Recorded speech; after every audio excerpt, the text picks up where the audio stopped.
What's up, A to Z Sports Live on a Thursday? We have made it back to March Madness game day, Easton. It's been a long, My long 3 goodness. days, but the It, Sweet Six, did you see it dawn on my face? I didn't yeah. even Oh my realize God, we have yes. basketball today. The Sweet Unbelievable. 16 is tonight, so we're gonna have a great show. But we're not talking about that really at all. But we will be discussing lying season that is kicking into overdrive as the NFL draft is less than 30 days away.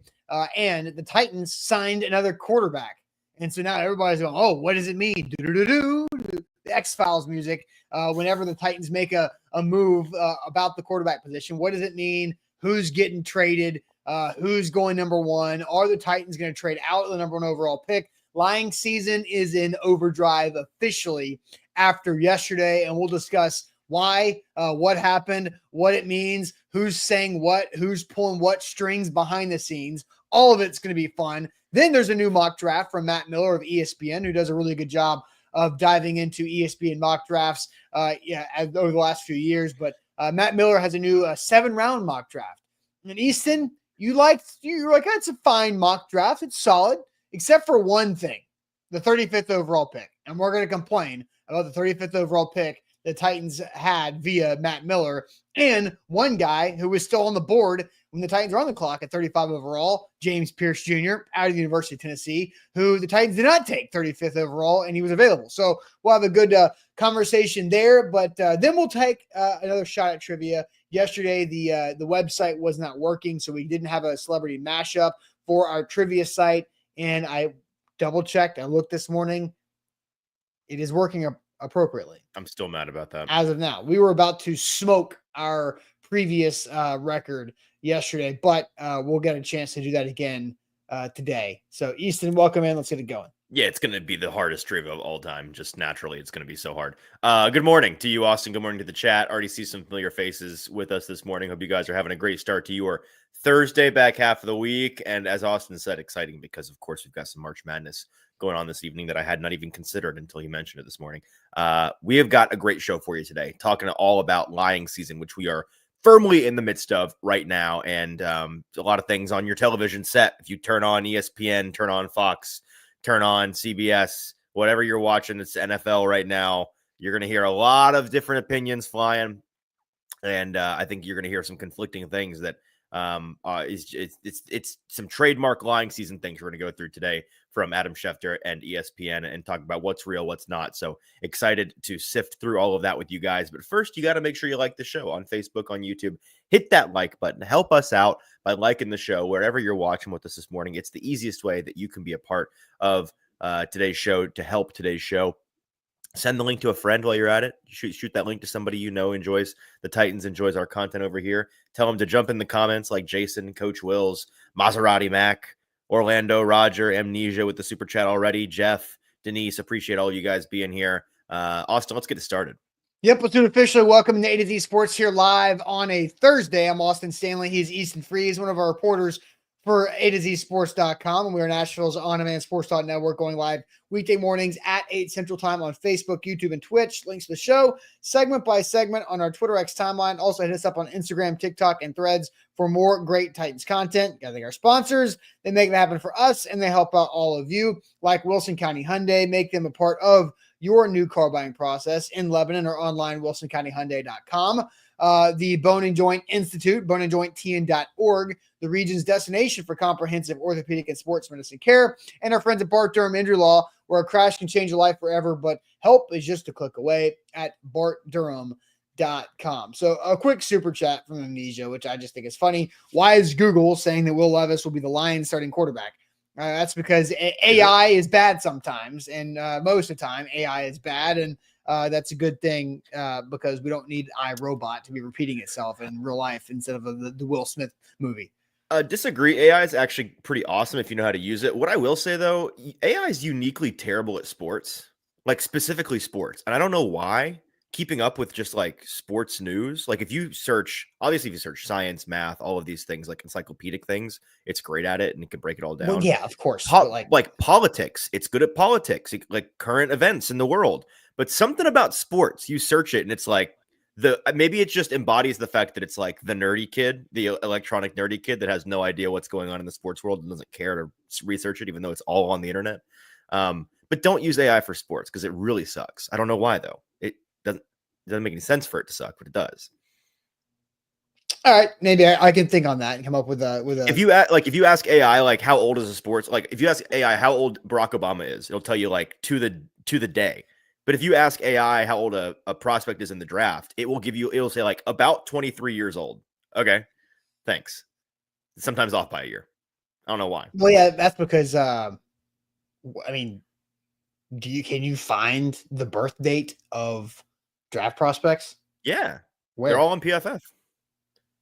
Oh, PFF well, okay. has their age is like 26.52 years old. They have them exact. Fair enough. Okay. All right. Anyway, let's go ahead and find it. AI can find it. Sure. Let's go ahead and get to it because Marco asked, why all these terrible QB signings? Geez. So let's get to it because the Titans did sign another quarterback. This one is Tim Boyle to add to the quarterback room. And Adam Schefter tweeted this out. The Titans now hold the number 1 pick in next month's draft. The 3 quarterbacks currently on the roster: Will Levis, Brandon Allen, and Tim Boyle. And the Schefter tweet from before: Titans have signed veteran quarterback Tim Boyle, who has spent 6 seasons in the NFL with the Packers, Lions, Bears, Jets, Texans, Dolphins, and Giants. That is more NFL teams than it is years in the NFL. That tells you a lot about Tim Boyle. And we've already discussed how Brandon Allen is a near bottom tier, if not bottom tier, backup quarterback in the NFL. And then there's Will Levis. Mm-hmm. And so now there are 3 quarterbacks on the roster. And the expected drafting of Cam Ward at number 1 overall. And I saw Easton use favorited a comment that says, from Rashid, says, no way the Titans go into training camp with 4 quarterbacks in the roster right now. No, because they won't. Yeah. This is, I mean, first of all, the wording of that tweet is very funny. And you pointed this out in the morning call. The Titans now hold the 1st overall pick. Like something has changed. No, okay. They have been holding the. So this is where the lying season is going to really get into it, because let's put a pin in that. Now hold the number 1 pick comment right there, and let's talk about the quarterbacks that they currently have. Okay. So when you look at, and we talked about this, the Brandon Allen, and you and Sam talked about this, and maybe it was Ryan at the time when I was out. But Brandon Allen has spent time with head coach Brian Callahan. That makes a lot of sense to have here. We talked earlier in the week about how irrelevant it is for the quality of quarterback play as the backup this season behind Cam Ward. Got some serious pushback on that, by the way, on the internet. I'm surprised by how many folks think it's very important for this team to have a great backup, but we laid it out pretty clearly. I think it's because it is opposite of the sports competitive nature. Sure. It's counterintuitive to be bad at a position and not care about being bad at a position. Or it's the smart thing is to be bad at the position. Well, yeah, and I think every time somebody gives you a hard time, ask them the same question that we asked on, what was it, Monday or Tuesday? Yeah. What is the point of having a better backup? I have not yet heard an adequate answer to that question. Well, the answer is that you have a better chance to win games if the starter gets hurt. That's a bad reason for the Titans in this situation. Yeah, right? Exactly. And I think that is the confusing mental block that most people are going through, because that's not how sports teams should operate for the most part, except for the team that is going chips all in on a number 1 overall pick quarterback and are also bad in other places, right? Well, and to bring it back to this, the other thing that because I've talked with some of my friends that people I respect in the national media about this who disagree. And some of the answers I've gotten that aren't just winning are, well, it gives Brian Callahan a better chance of keeping his job. Okay, sure, but that's the goal of Brian Callahan. That's not the goal of the team at large. And the other answer is it will provide Cam with higher quality support, mentorship, whatever, people around him, and that'll be better for him. And what I still, that's fine. I get what you're saying. To me, I think there's a disconnect between necessarily the quality of the quarterback play you think you're going to get from a guy and the quality of the support that they can offer a backup. And I think that some folks think it's linear, where like you are as good as a support person on the practice field and in the classroom as you are a quarterback on the field. Where with these two guys, I don't think that's true at all. Like Brandon Allen is 32 years old and has less passing yards than Will Levis does in his NFL career. There's a reason why Brandon Allen is still getting jobs with NFL teams, right? Mm-hmm. Tim Boyle, I just said it, has played for more franchises than he has been in the years in the league because there is value to that. And he sucked in college. No one knows how he even got into the NFL. So exactly. I will do some. So if Brandon Allen is to Brian Callahan as Tim Boyle is to Chad Brinker, because where was Chad Brinker before joining the Titans under Rand Carthon a couple seasons ago? Green Bay, Austin. He was the Green Bay, but he wasn't just the Green Bay Packers. He was the guy who was in charge and doing the good work on finding undrafted free agents, diamonds in the rough when it comes to the Green Bay Packers operation. And what is Tim Boyle? An undrafted free agent addition by the Green Bay Packers that was basically found by Chad Brinker. And so now you've got 2018. So now you've got two guys that are in the quarterback room that have connections pretty deeply with two of the three of the triumvirate of Titans leadership on the football side of things that aren't just support for Cam Ward, but they're also support for the coaching staff because it's extra eyes on Cam Ward to go back to report, not to tattle or anything, but everybody's here for one goal. One goal is for Cam Ward to be damn good at NFL quarterback. And Brandon Allen and Tim Boyle are what they are as quarterbacks on the field, but they can really be an asset to the coaching staff and to Cam Ward, the player, off the field. And I think that is where the Titans are going with this. So they're not going to go into training camp with 4 quarterbacks because Will Levis will not be on the roster in training camp. That is my stance. I do not think that's going to happen. We talked about that earlier in the week. I think he is traded probably by the end of April. I don't even know if he gets to the month of May here. It could be today. It wouldn't shock me. I mean, you know, like. Yeah, I think if I'm really couching and hedging my bets, I don't think Will Levis makes it on the Titans roster past Memorial Day. But I'm giving myself an extra 3 weeks of trade buffer there. OTAs, I don't think we see them. Yeah, which good. Like that's how it should be. And so now you're going to go into the offseason program with Cam Ward, Brandon Allen, and Tim Boyle. Those two guys don't need reps. Cam Ward gets all the reps. Those guys are getting reps only to just not exhaust Cam Ward's body. Let me present one more question on this topic because I was sifting back through the conversation that I alluded to with some of my friends in sports media about this, and they disagree. They were trying to give me answers to the question that satisfy the question, right? Like, what's the point of having better backup quarterback play? The closest they got, and I forgot about this, the closest they got to a satisfactory answer for me, and I'm curious if you think, you chime in on whether or not you think this is fair. Okay.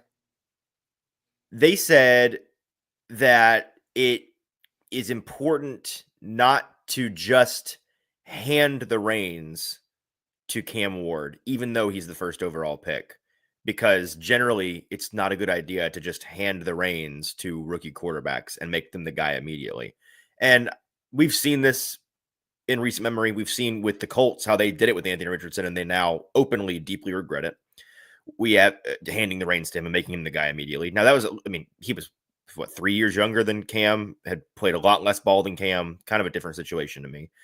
We saw when Trevor Lawrence was the number 1 overall pick and was obviously the number 1 overall pick for months before the draft. They still did the whole, I forget, was it Mac Jones? Who was it that was in? No, it was Gardner Minshew. They did an open competition with Gardner Minshew in Jacksonville all through the summer until they, did the whole naming him the starter in middle of August or whenever it was. And we all kind of thought that was silly, but there was a rhyme and a reason to that. And I guess, maybe also not a great example because that's Urban Meyer and why are we trusting his processes? But that's far from the only time we've seen that. So ultimately, do you think it matters to do the whole make them earn it thing with Cam Ward, assuming he's the number 1 overall pick. No, if you're the number 1 overall pick, you're the guy. I feel the same way.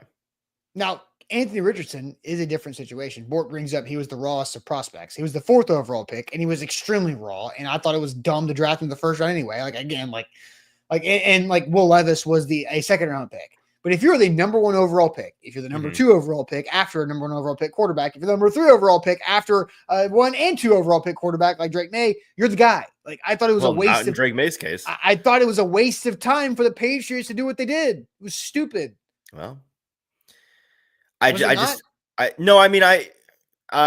in that situation, I think it had less to do with Drake May and more to do with not killing Drake May. Oh, not to me. Oh, I mean, was that Gerard? The whole Gerard Mayo thing was maybe it was bad from afar, but yes. The reason why I didn't want to do it is because I thought that he would probably die if they put him in there at the beginning. But that's a team problem, not a Drake May problem.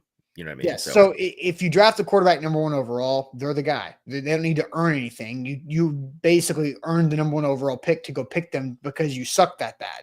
Like, they are the guy. What's the point of delaying the inevitable? Now, like, obviously there's some outlier situations. It's a mental thing, right? I mean, it's making sure that they keep their nose to the grindstone, work to earn it, don't get ahead of themselves. You know what I mean? Like, that's the reason. I just don't know if I care. I'm not sure how I feel about this. So let's get to the lying season aspect of this, because this is interesting, because we've already brought up the fact that this was Adam Schefter's tweet from Thursday morning at like 6 a.m. Central. The Tennessee Titans now hold the number 1 overall pick in next month's draft. 3 quarterbacks are on the roster: Levis, Allen, and Boyle. The Tennessee Titans have been holding the number 1 overall pick since January 5th, when the NFL regular season ended on that Sunday. They also do now. But they currently do. So he's not factually wrong. It's just a really weird way to say that. No, the Tennessee Titans have the number 1 overall pick. Yes, we know. Thank you, Adam. But where this is extra interesting is because of this tweet was after this video on NFL Live on Wednesday. I've also heard the Titans general manager, Mike Borgonzi, say that he's open to anything. And so he's going to be listening to phone calls. It doesn't mean that the Giants will be able to make it up to 1. But I expect the Cleveland Browns and the New York Giants both to make calls. And let's see if there's a team that can come up with an offer that the Titans can't pass up. Yes, the Titans absolutely do like Cam Ward. Yes, they're ready to take him. But these teams have 1 month to try to change Tennessee's mind and make an offer compelling enough to move Tennessee, which has a ton of holes on its roster, off the number 1 pick. So try to move the Titans off the number 1 overall pick. So the now hold the number 1 overall pick tweet is almost like Adam Schefter is expecting that to change potentially because of that report right there. So I'm going to start saying the Titans did hold the number 1 pick, because that's also technically true. The Titans had the number 1 overall pick, past tense. Yes. Just so the lying season aspect is an overdrive, right? Because it feels like for a while, and it has felt like for a while, that for the last couple of weeks at least, that Cam Ward and the Titans is inevitable. Unless Adam Schefter is saying like, somebody could come in and offer this huge trade package to change the Titans' mind. So also technically true, I suppose. Yes, Adam Schefter doing a lot of technically true, annoying things lately. But let's ask the question: like, what would that be? Like, what trade compensation would it take for the Titans to move off of that number 1 overall pick and drafting Cam Ward? So, what would the trade compensation actually be for the Titans to move off of the number 1 overall pick and Cam Ward? So we want your opinions on this one. We'll get to it. The lying season is an overdrive. Tim Boyle's on the roster. Brandon Allen's on the roster, as is Will Levis. One of those guys is not going to be around. I'm guessing it's going to be Will Levis isn't going to be around because Cam Ward will be the starting quarterback, unless one of these big crazy offers is going to change the Titans' mind. And so what is that offer? We'll get to your opinions here in a second. But first, the Bone and Joint Institute is where you should turn for any injury that happens in life. Just like in football, injuries do happen in life, for whatever situation, whatever happens, you need a team that you can trust to help you deal with that injury, heal from that injury, and get back to avoiding future injuries. And that's what the Bone and Joint Institute can do for you. Whether it's you need a surgery, take care of it, great. You need physical therapy or rehab after a surgery or after injury, like I needed last spring. Then they help me out with that knee tendonitis and make me feel pain-free in my left knee as I continue to age, obviously. But the Bone and Joint Institute can be right there for you for whatever the severity of the injury is. They've got it right next to Williamson Medical in Franklin, Tennessee, off the interstate. So it's super easy to get to online at boneandjointtn.org. Book an appointment right there online at boneandjointtn.org. There's so much more to say, but first, make sure you are liking the show and leaving a 5-star Google review for us. Easiest way that you can be a friend of the show today. Go to Google, search A to Z Sports, leave a 5-star review over there, and then like the show on Facebook or on YouTube. That's right. All right. So, Easton, I'm going to play the Adam Schefter video one more time because we asked the question, what type of trade compensation would it take for the Titans to change their mind and move off the pick of drafting Cam Ward #1 overall? Here's Schefter from Wednesday's NFL Live. I also heard the Titans general manager, Mike Borgonzi, say that he's open to anything. And so he's going to be listening to phone calls. It doesn't mean that the Giants will be able to make it up to one, but I expect the Cleveland Browns and the New York Giants both to make calls, and let's see if there's a team that can come up with an offer that the Titans can't pass up. Yes, the Titans absolutely do like Cam Ward. Yes, they're ready to take him, but these teams have 1 month to try to change Tennessee's mind and make an offer compelling enough to move Tennessee, which has a ton of holes on its roster, off the #1 pick. So interesting lines there. The Titans are ready to take Cam Ward. Correct. They're going to receive calls from the Browns and the Giants. Also true. Will it be enough to have Tennessee move off that #1 overall pick? Because they're ready to take Cam Ward. That's the crazy thing to me. Buddy, they take him today. They love the guy. So much so that they're still considering not. And they have 1 month to change a Titans' mind. And I find it so interesting that if you're ready to take a quarterback before April, what's going to change your mind, right? Like, what trade offer is actually going to move you off of that? So that's the question we ask. What trade compensation would it take for the Titans to move off of drafting Cam Ward at #1? Easton, I will send you to the chat to see what you're seeing here. Trade offer, trade compensation from either the Browns or the Giants. It seems like those are the two that are still interested in moving up to 1. Excuse me. What are you seeing there? Seeing a lot of first-round picks. Curtis says 3 first-rounders, as does Michael, as does Derek. Jay says 2 firsts, 2 seconds, and this year's 3rd. Corey says it would have to be record-breaking. 3 firsts. Starts at 3 firsts. That seems to be the going theory here is 3 firsts. 3 firsts, including this year's, right? Well, I would assume so, but I'm right. not sure. So I just want to make sure when we say 3 first-round picks, it includes the 2025 first-round pick swap. Okay, well, then that's, I don't. If that's how that works. Like, that's how people though. talk about it. No, it's not 3 future firsts. It's 3 firsts. If it's 3, you're getting 2 firsts and you're swapping first this year. Like, the swap is a given. Yeah, but I'm saying, like, then it's 2 future firsts. Like, I think here, the X in the middle of the name, I don't even know what to do with that. But the 2 firsts, 2 seconds, and a player, that sounds like 2 future firsts is what it says. 3 firsts includes this year. That's what it's saying. Okay, well, then whatever. The going theory is 2 firsts then, because in reality that you're getting 2 firsts. Let's see. I mean, it's all this. It's the same over and over and over. Starts with 2 firsts, 2 firsts.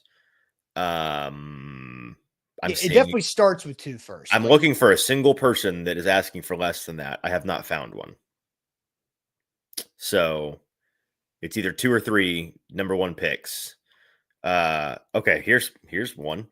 Kevin wants a first, a second, Jalen Hyatt. There's still next year's first, second, and a third. Specifically just wants Hyatt back to the Titans. All right. Oof.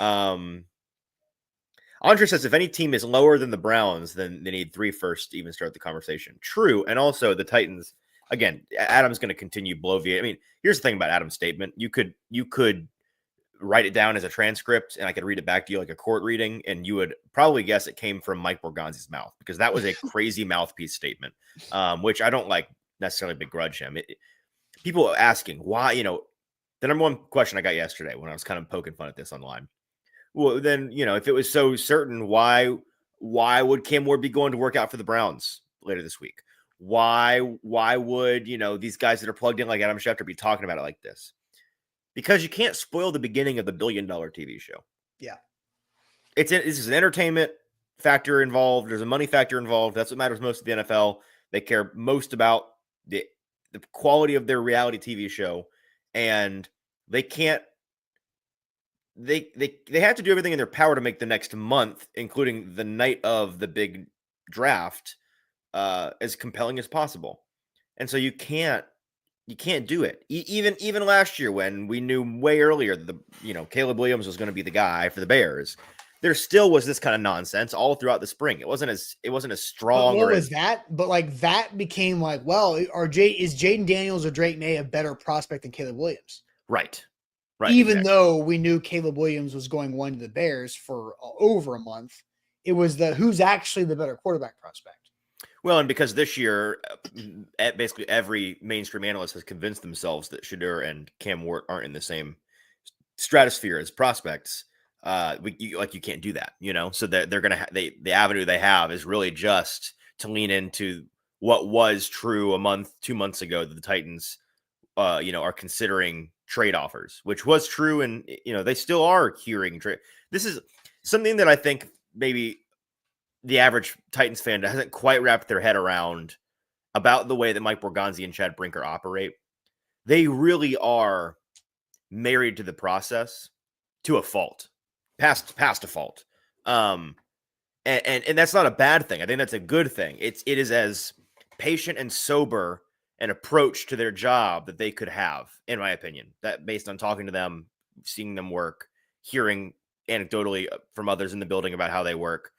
Even in a circumstance like this, where, when the 4-pack of Titans GMs are all chatting and talking, and it's 10 p.m. and they're, they're slap happy because they've been watching film to their eyes have rolled back in their heads.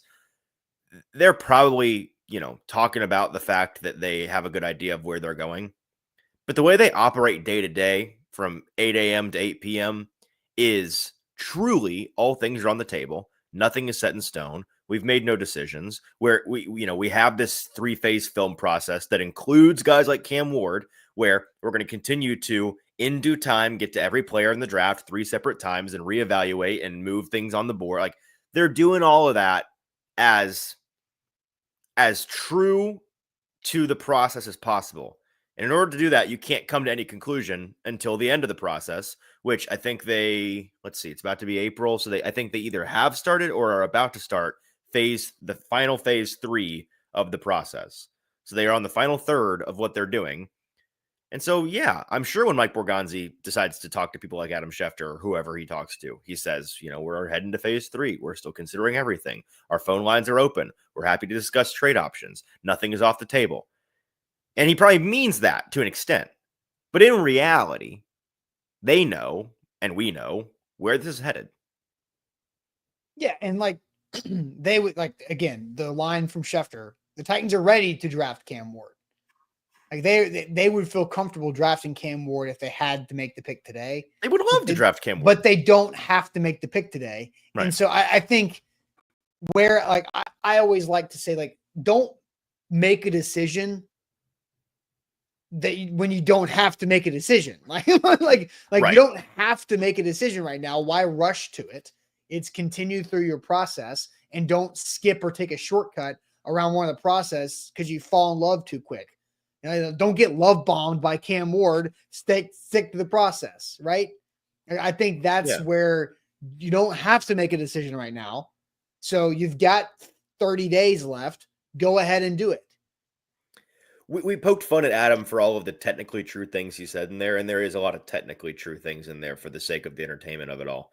There is one actual lie, and it was the part that I think it was the part that on Twitter they quoted him, that the Titans are open to anything. No, they're not. They are not open to moving past 3. They are not open to anything. That is not true. I'm sure that may be what he's told. Well, I want to say open to anything was a quote from Borgonzi at the combine. It was, but or I mean, Senior Bowl. One of the points when Mike Borgonzi spoke to the media, I believe at one point he said, "We're open to anything," like just as like a generic term, like yeah, we're open to anything. I'm just telling you that part is not true. Right. Not technically true.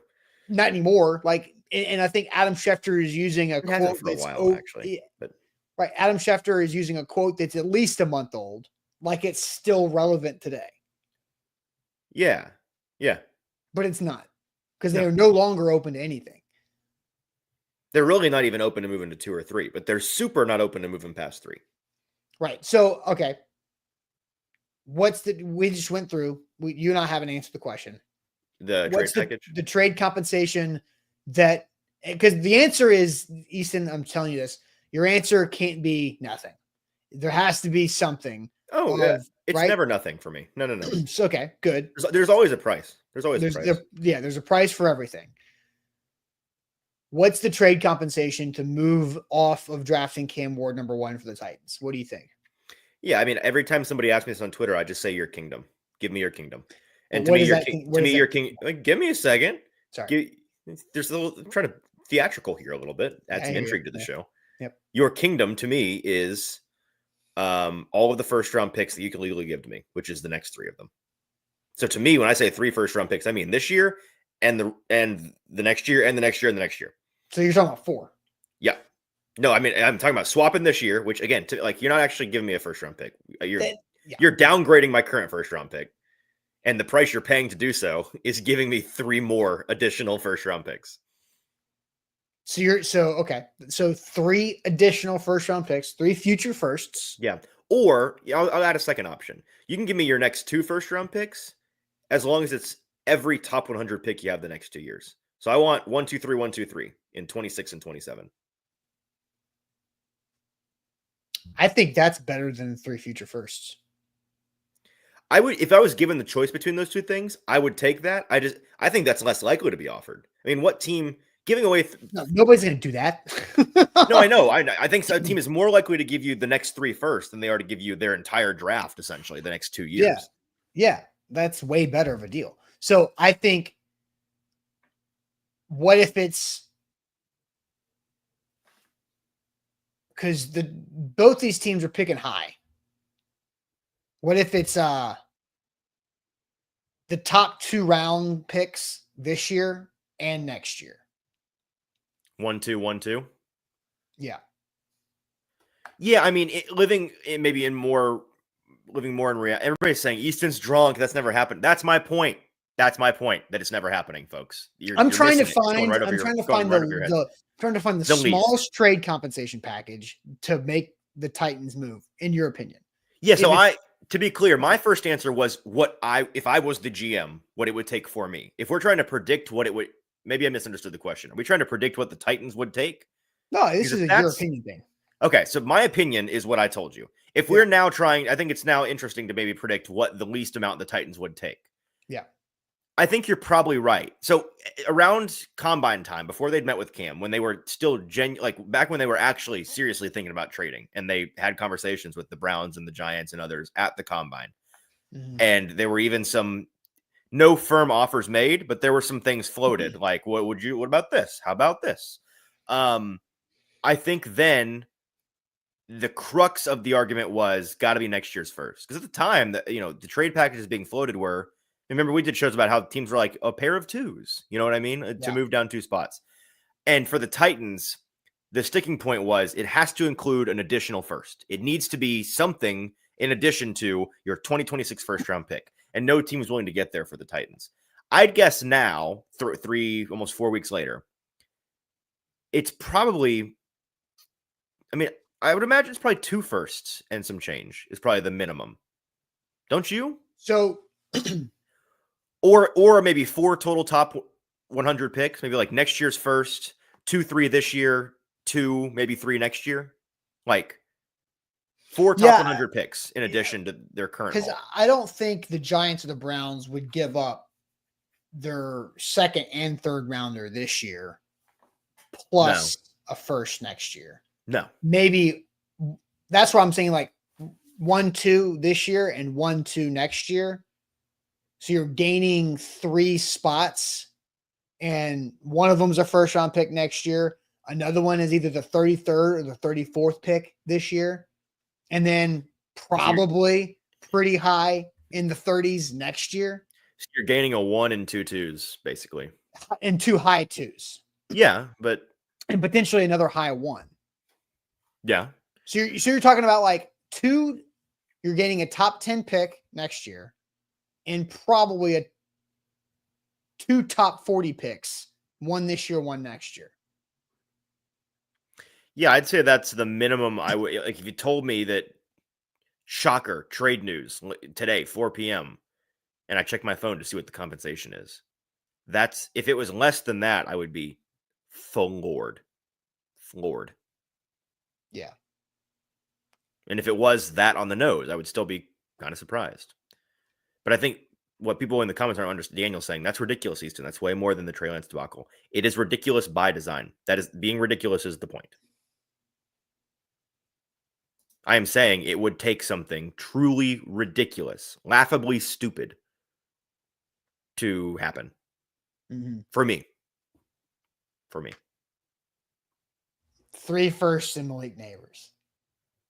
Hey, I'd send that in right now. I'd sign on the bottom line today. I think here's where I agree with you that it's not going to happen.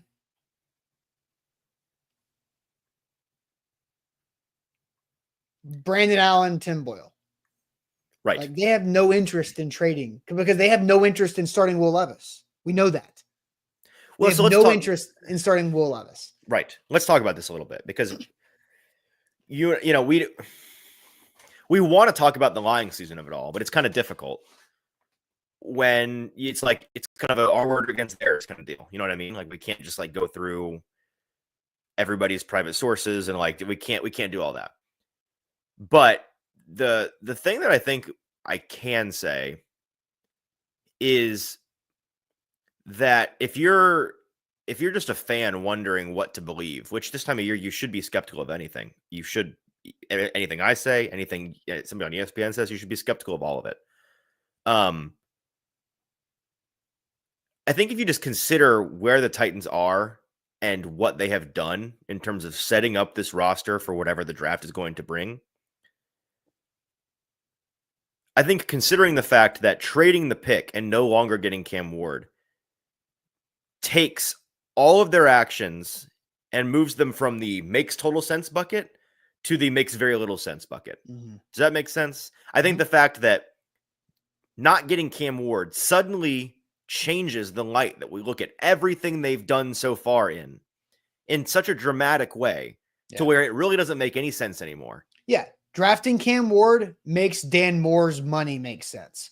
Drafting Cam Ward makes Brandon Allen and Tim Boyle signing make more sense. Makes Kevin Zeitler signing make sense. That was my next one, right? Like, that makes all the sense in the world. But if you don't have Cam Ward there, who's your quarterback? Yeah, because now you got to go pick because it's not any of those 3. Like, they are not rolling out Will Levis to start a game. It makes it makes who all they passed on makes sense, right? All the quarterbacks that were available that were not necessarily great starters, but certainly way better than the quarterbacks currently on their roster. Correct. Makes that all not make sense suddenly.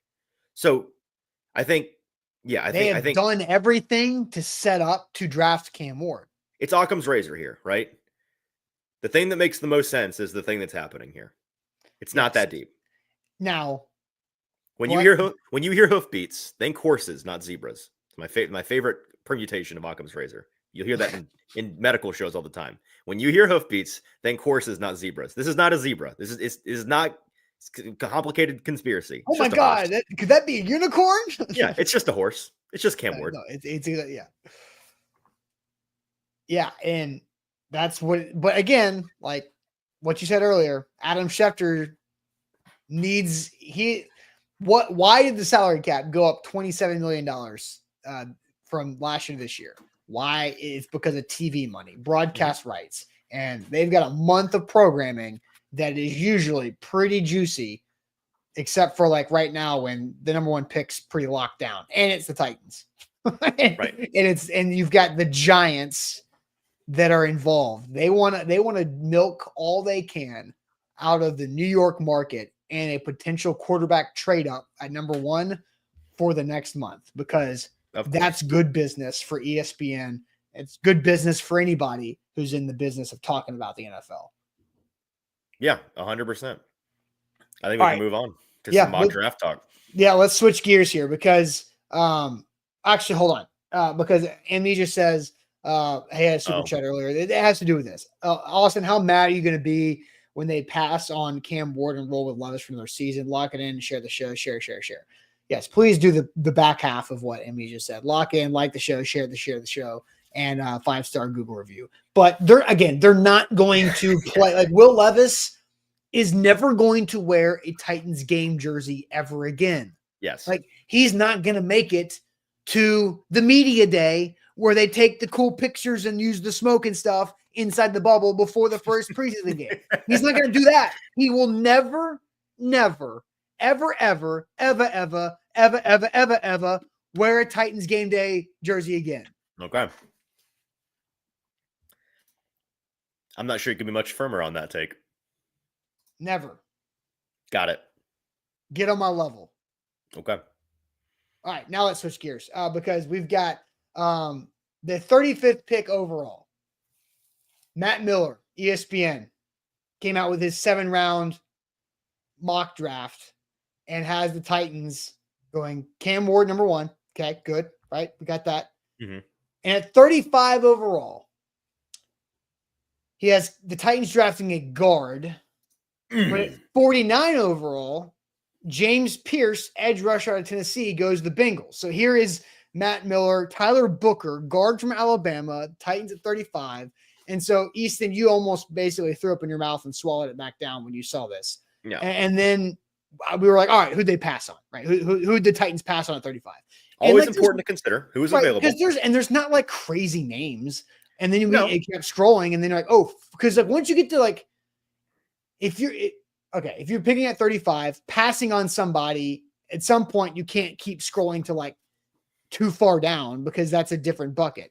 But then I saw James Pierce at 49, which is usually too far down to consider being passed on at 35. But I'm like, if James Pierce is on the board at 35 overall and the Titans need desperately edge help, and you're talking about a guy, and Matt Miller says it in the blurb, once considered a top 10 overall prospect, but a lack of play strength and a pass rush plan beyond speed rushes have caused concern around the league, but he has high immediate ceiling as a pass rush specialist. And there's also the whole red flag about his character and all that stuff going around.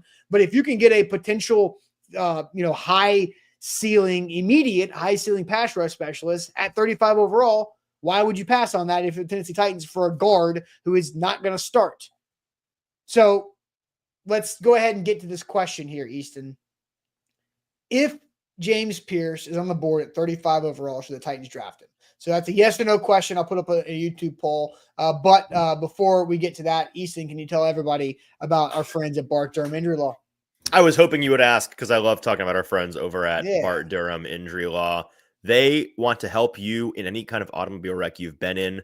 A crash can change your life forever, and help is only a click away over there at bartdurham.com. Your big truck wreck is their fight for justice.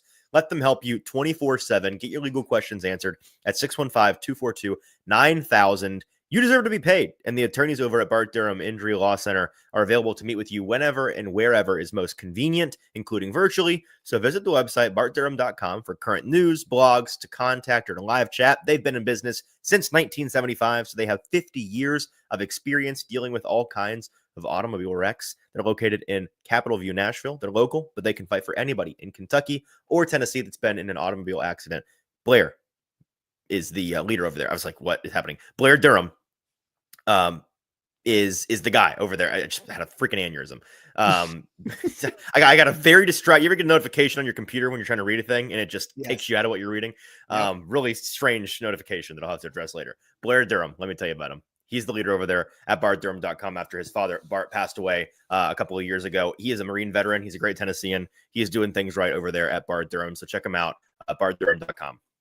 Also, make sure you hit that like button. You give us a 5-star Google review. As Easton just labored through that weird brain fart aneurysm. Just a notification I just don't expect to get. It's my brain flips off. I have no idea. Are you going to be okay? I am. I just didn't expect to see that this morning. A text from somebody that you're like, this person is texting me, and then you get a little panicky. You're like, what do they want? But it's interesting. I just not a name I've seen in a while. Should we? Is it like a? Is it? No, it has. No. Somebody none of you know. But to me, it's like so you're running into somebody you hadn't seen in years, and you're like, is this real? What's happening? That's kind of what just happened. All right. So Matt Miller has the Titans taking Tyler Booker, 35 overall, guard out of Alabama, and then has James Pierce all the way down at 49 overall. So the question is, if James Pierce is on the board at 35, should the Titans draft him? My answer is going to be yes. But I'll send you to the chat, Easton, if you could just, don't get distracted again. I won't. But what does the chat say on if James Pierce is on the board at 35? Should the Titans draft him? The chat is assuming that I have a double life and that it's a former baby mama. I can assure you that's not the case. Let's see. Should they take James Pierce? Scrolling back up. Did we ask this question in the chat? I did. Yes. Okay. Here we go. I found it. Guy says, yes, of course. Andre says that pick is stupid. Corey seems to just care about. I think he says that pick is stupid as in Tyler Booker. Correct. Yes. He thinks the Booker picker. Yeah. Excuse me. The Booker pick is stupid. Raz says, give me Pierce. Corey says, depends on what receivers were there. I believe the best receivers available in his mock were Jalen Noel out of Iowa State and Trey Harris out of Ole Miss, I believe. I think that Umanor was gone. Bergen was gone. Yeah, Umanor and Burden were both gone. So, Ayu Manor. Emeka Ibuka went 34 to the Giants right before Booker. And then that'd be a nightmare. If Ibuka's there at 34, here's a take. Here's the take. If Ibuka's there at 33, like if he makes it out of the first, I am trading up 2 picks to get him. Now, the rest of the league is too, because he rocks. He rocks, and he's not going to be there at 33. But if he is, give me that man. Other pass catchers that were available at 35, Mason Taylor, tight end at LSU. It was right there. I'm scrolling back down to find, but there was a gap, right? Yes. And then Jalen Noel went 47 to Iowa State. And then I was like, James Pierce, 49. And I just stopped at that point. Let's see. Kendall says we should trade down in the second round. More on that in just a second. Michael says take Trey Harris at 35. Well, he was available, so you could have done Trey Harris went 55th, 20 picks later to the Chargers. That's about where he should go, in my opinion. But that's just me. Cap says yes. Pierce is the pick if he's there. Justin says yes if there isn't a better receiver available, which in this case I think most people would think not. So yeah, I mean I'm looking for a single person that says no. I have not seen any no's in this circumstance. I do, before we talk about Pierce in particular, I do want to say that it's not totally ridiculous what Matt Miller did here, because he essentially just went BPA, went best player available. In his mock situation here, this board falls poorly for the Titans. And if this is the kind of situation they're in on actual draft night, they should be, I mean, they may already be, but in this case, they definitely should be doing everything in their power to trade back. This is a prime trade back scenario that he's built here. Obviously, in his mock, he's doing 7-round mock. You're not doing trades in that too, unless you want to die. And so I get going with the best player, and Booker's, to most folks, they think he's a first-round talent that the Titans can say, hey, we're getting a first-round guy in the second round. And that I get that. That's fine. Personally, first of all, like you mentioned at the top, he's not going to play this year. Yeah. The idea is that Zeitler's on a 1-year deal. He can be ready to go next year, and you don't have to worry about the offensive line even then. I don't really necessarily care when there are more pressing needs right now. And I know generally the best teams draft BPA instead of for need. I get that. And you should do that most of the time. If the Titans had a 3rd-round pick this year, okay. Yes. I don't think it's that big. To me, when I looked at the other players available, Jalen Noel, the receiver out of Iowa State, I take him at 35 in this situation. If I have to pick at 35, I take him all day. Love it. Over James Pierce? Well, let's talk about that. But I'm just naming guys that I would take instead of Booker. Let's talk about that. I take Noel. There's not another receiver on this board that I take over over Booker at 35, but Noel I do. And then at edge, the other position we've been talking about, Nick Scorton out of A&M was on the board still. And of course, James Pierce was on the board still. So we can just go with it. I didn't even scour the rest of it. Maybe there's more. But those three, at least, are the three guys who to go ahead and answer the question, I would take all three of those guys at 35 over Tyler Booker. It's not a runaway. Like I would think if I got to that pick, Booker would be in that group because he would be at the top of my board, probably above these guys or near, around these guys. I think for the Titans, maybe above these guys. And I'd be like, okay, well, which of these four guys do we want? And ultimately, the need to me would be the deciding factor on going with one of the other three. So I would take James Pierce or Noel or Scorton here. So the YouTube poll currently has 80-20 yes, they would draft James Pierce if he's on the board at 35. Is that the most we can we ever have a YouTube poll that's more lopsided than 80-20? I think no matter what we ask after yesterday's conversation, well, it's always 80-20. But that means there's a lot of people with different opinions watching the show. So I think that's a good thing. Yeah. So your answer is also yes. Yes. My answer is a yes. And I think that would be a great pick. Like I don't know as much about Jalen Noel as you and Sam do. You guys watch him at the Senior Bowl, and he rocks. And I know Sam was like, "Oh yes, absolutely." When we talked about wide receivers that particular week, and I know you like him too. Nick Scorton. You look at the Texas A&M edges, and you're like, they don't have production because of how weird that defensive scheme is. That they're just playing like it's such like a. It's like why recruit 5-star edge players if you're not going to have them rush the passer? Like, and then make them run stuffers. I'm like, what are you doing? Like, that's why Texas A&M sucks. That's why Texas A&M is always going to be roadblocked from doing big things, is because they do shit like that. We're going to take the freakiest athletes on the defensive line in the entire nation. We're going to make them fat. We're going to make them fatter than they should be. We're going to make them put on 30 pounds and then make them drop back in coverage or be run stuffers. It's ridiculous. Okay. It's like, I hate it's that dumb so much. Mike Elko, baby. Mike Elko. I think, James Pierce 35 would be great because he's an immediate fix. He's an immediate upgrade from what the Titans have. And sure, I think the character stuff is BS with James Pierce. Okay. I think it's way overblown. Now, is he a perfect human being? Probably not. But is he he's not Reuben Foster who failed the drug test at the combine, which is the quickest way to fail an IQ test. So funny. Right? And Reuben Foster ended up having other stuff going on. And he's not that. He's not a bad person. No, and, I agree with that. Here's what I know. James Pierce, the last 2 years at Tennessee, this past season, the season before, was a $1 million a year NIL guy. Fact. Telling you. Mm-hmm. Did you hear anything bad about him? No. Until what? Until this year. February? Until we started talking about him as an NFL player. So this college player. Not February. No, before then. Okay, this college player got $2 million the last couple of years, which is a big deal right now in college football. Yes. And he was never a problem on the roster in the locker room. That never came out. I think if you're go talk to folks on the beat in Tennessee. They'll tell you that it's been a thing longer than folks realize. Because he doesn't talk to the media? No. That part's annoying, but that's just the school thing. But that's a school. Yeah, he's a.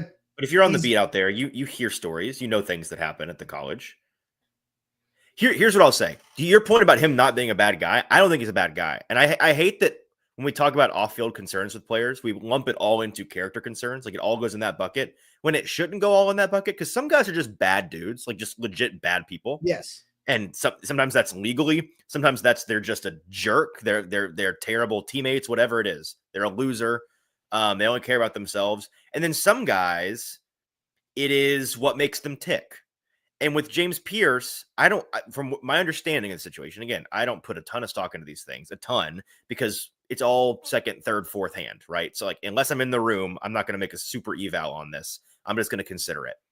And what I've heard is that it's not that he's a bad guy by any means. It's that just not sure he loves football. Just not sure football is his thing. And he's good at it. He's great at it. He's incredible. He's an incredible talent. But does he love it? Because to be great at the NFL level and to be a top 10 pick, which a lot of people would argue his talent dictates, to be a top 20 pick, to be a top 30 pick, wherever he ends up going, you need to love football. It needs to be your life. I think from what I've heard about James Pierce, like the off the field concerns is more of like, he doesn't know how to manage his time. Maybe he's disorganized. Okay. Why did he run his super fast 40-yard dash in a hoodie? Because he forgot his shirt. Yeah. No, right? Oh, who cares? Right? Like he's 21 or whatever. That's just part of, like, he needs to grow up a little bit, maybe mature some. Okay, sure, that's gonna happen. And was he 22 years old? Maybe, yeah, roughly. He's a third year out of high school guy. And maybe 21, somewhere in there. Yeah. Okay, he's a little bit unorganized. Does he do the dishes? Does he make his bed like Marcus Mariota did? I don't know. Like, does it matter if he can get after the quarterback? What position does he play? He's an edge rusher. Yes. They need to be crazy in the first place. Bingo. Thank you. Like, I want my edge rushers to be a little bit psychotic. And people are yelling at me in the chat. I say people, just Mr. And I don't Jones. think he's that Easton believes everything he hears. Easton is projecting. Mr. Jones, scroll back about 5 minutes in this conversation when I said I would take James Pierce at 35. I'm just telling you what I have heard. I'm not saying I believe it. I'm telling you what the concern is. If James Pierce is the biggest like character concern in the draft, then this is a great freaking class. Yeah, he's not the biggest. He's not the biggest. Well, okay, but he's the most. Maybe he's the highest rated guy. He's probably the highest profile character concern. Right, I'd say. Sure. Just because of the fact that, again, his how many way too early mock drafts last year in April or May had him as like the number one pick. Yeah. Like, well, that's because we didn't know what the quarterbacks were going to be. Sure, but still, he's that good. He's been that good. And so the fact that he's going to fall, I don't know if that's into the 20s or 30s or 40s in this case. I really doubt almost it. Almost to 50. Know. Yeah, in this case, all the way to 49. I don't know where he's going to go, but I do know he's going to fall somewhere further than his talent dictates. And the somebody's going to benefit.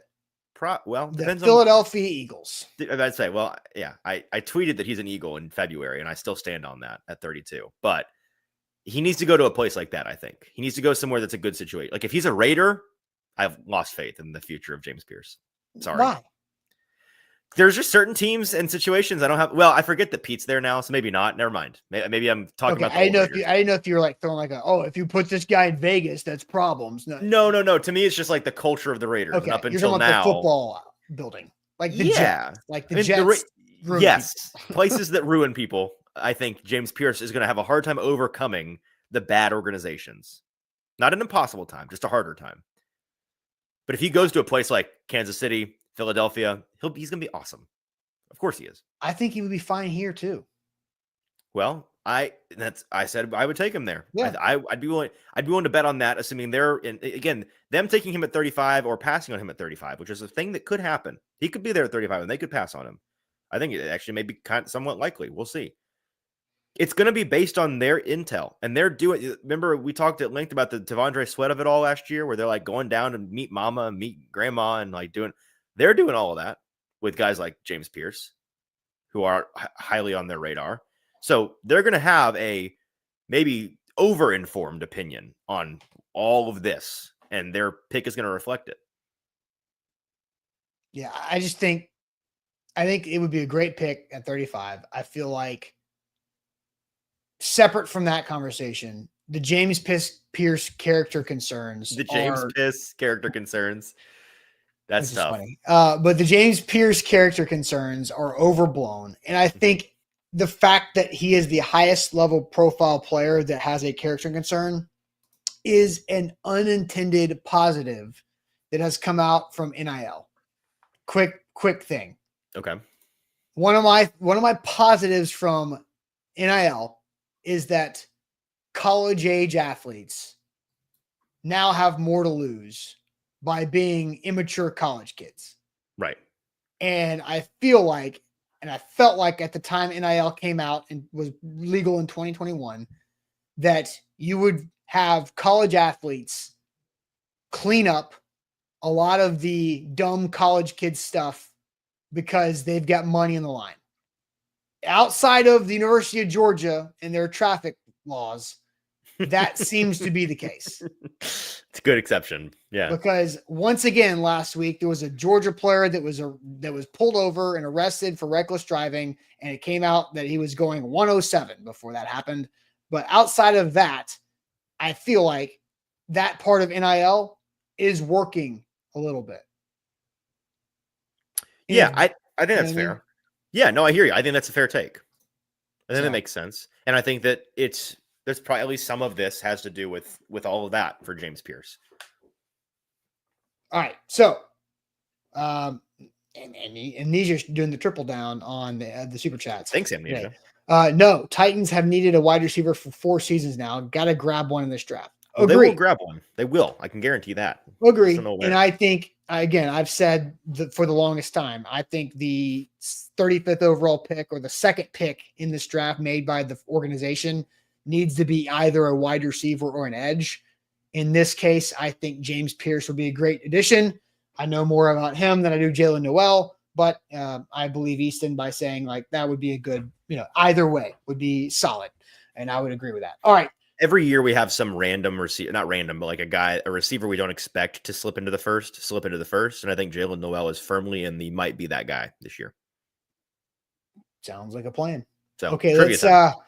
take 2 on trivia. It's going to work this time, and hopefully we can repeat our baller behavior as we did yesterday. We'll see.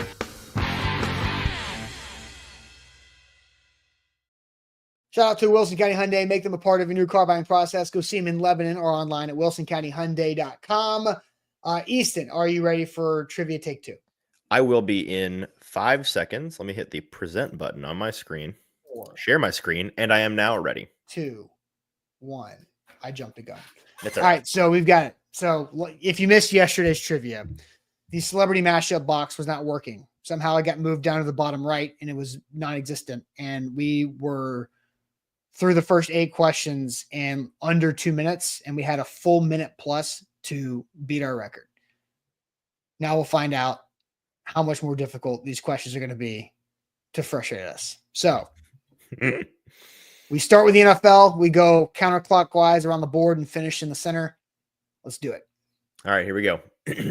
Chat lock in. NFL.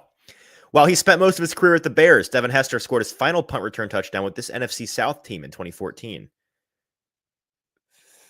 Falcons?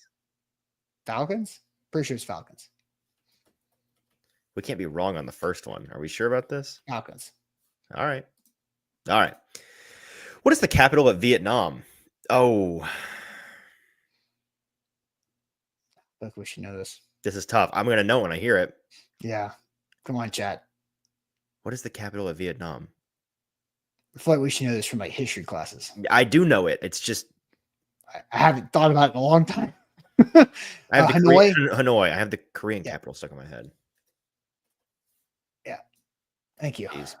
The Master, Angelus, Spike, Dark Willow, and Caleb were the names of villains for this show that debuted on the WB in 1997. What? The Master, Spike. Oh, is this Teenage Mutant Ninja Turtles? Mm, Chat, am I right about that? I don't think so. The Master. I thought Spike was a Heroes? Buffy the Heroes? Vampire Slayer? Buffy the Vampire Slayer. That's what Matt said. Corey said Heroes. The Witches? The Witches. Yeah, it's not Teenage Mutant Ninja Turtles because that was Shredder. Buffy. People are saying Buffy. All right. Sure. Buffy. Okay. Marquez Houston, Omarion, Razby, Lil Fizz, J Boog, and Megan Good starred in this 04 film that involved a street dancing competition. Oh man. I can picture the the poster. Oh, What's the name of it?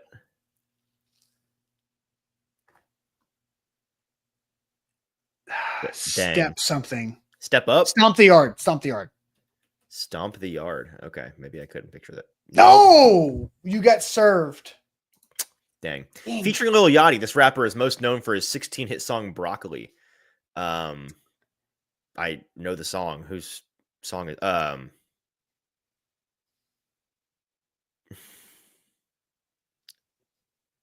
this rap is so not my bag. Dram. DRAM. Yeah, that's correct. While more known for the kettle-cooked variety, this brand of potato chips founded in Massachusetts also has waffle cut varieties with flavors like buffalo cheddar and barbecue ranch. Ruffles? No. I can picture. I can actually picture the bag. I got mental block. It's white, isn't it? Cape Cod. Cape Cod. Yeah. Cape Cod potato chips. After beating Kentucky and Murray State in their first two games, 15 seed St. Peter's upset this 3-seed Big Ten school in the 2022 Sweet 16. Oh, Michigan. Pretty sure it was Michigan. No, it wasn't Michigan. You sure? Yeah. I don't know. That sounds right. No, because Tennessee lost to Michigan. I don't remember brackets like this. As soon as the season is over, the whole thing goes out of my head. Ohio State. Sure. Nope. No. As a 4-year starter, this Missouri quarterback threw for over 8,000 yards and rushed for over 4,000 more from 02 to 05. Brad Smith. I think. Nice. Okay, good. That is SNL guy. Steve Martin's best friend. Martin Short. Martin Short. And I know the person on the inside. Who is that? Much younger woman. Much younger than Martin Short. Yeah, I know. Low bar. Is that Kristen Stewart? Yeah. My spelling is Stewart. EWART.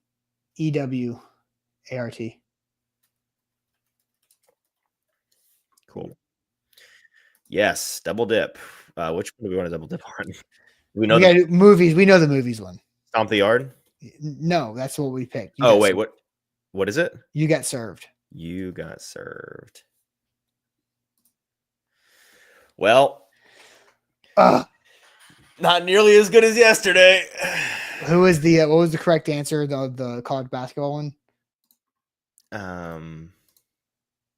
Purdue. The Boilermakers. Dang. Well, oh well. And that's how the cookie crumbles. That is how the cookie crumbles. Okay. Hey, guess what? Sweet 16 tonight. You got some bets down? I do. All right.